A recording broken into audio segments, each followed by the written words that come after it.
যে আমল করলে আপনি কোটিপতি হয়ে যাবেন, ধনী হয়ে যাবেন।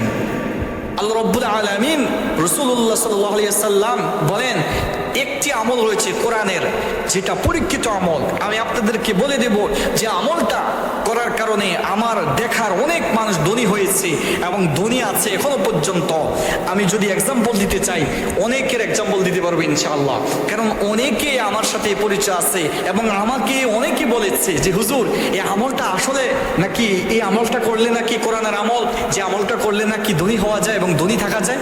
আমি বললাম হ্যাঁ অবশ্যই সে আমলকে করুন, তাহলে অবশ্যই অবশ্যই আপনি ধনী হবেন। সে আমলটি অন্য কোনো আমল নয়, সে আমলটি হলো সূরা কোরআনুল কারীমের সূরা ওয়াকিয়া।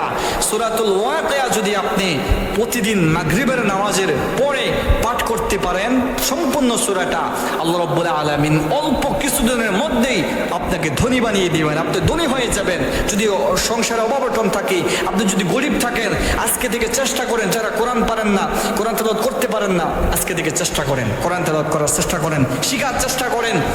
কমপক্ষে সূরাতুল ফাতিহা থেকে শুরু করে আলাম তারা পর্যন্ত পাঠ করেন, শিখেন সহিভাবে, তারপরে সূরা ওয়াকিয়াটা শিখেন।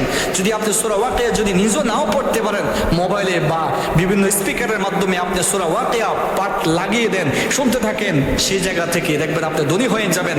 রব্বুল আলামিন আপনাকে ধনী বানিয়ে দিবে। সূরাতুল ওয়াকিয়া এত সুন্দর একটি সূরা, ইযা ওয়াকাতিল ওয়াকিয়া লাইসা লিওয়াকাতিহা কাযিবা খাফিদাতুন রাফিআ। এভাবে আপনি তেলাওয়াত করতে থাকেন, দেখবেন রব্বুল আলামিন অবশ্যই অবশ্যই আপনাকে ধনী বানিয়ে দিবেন। সুবহানাল্লাহ।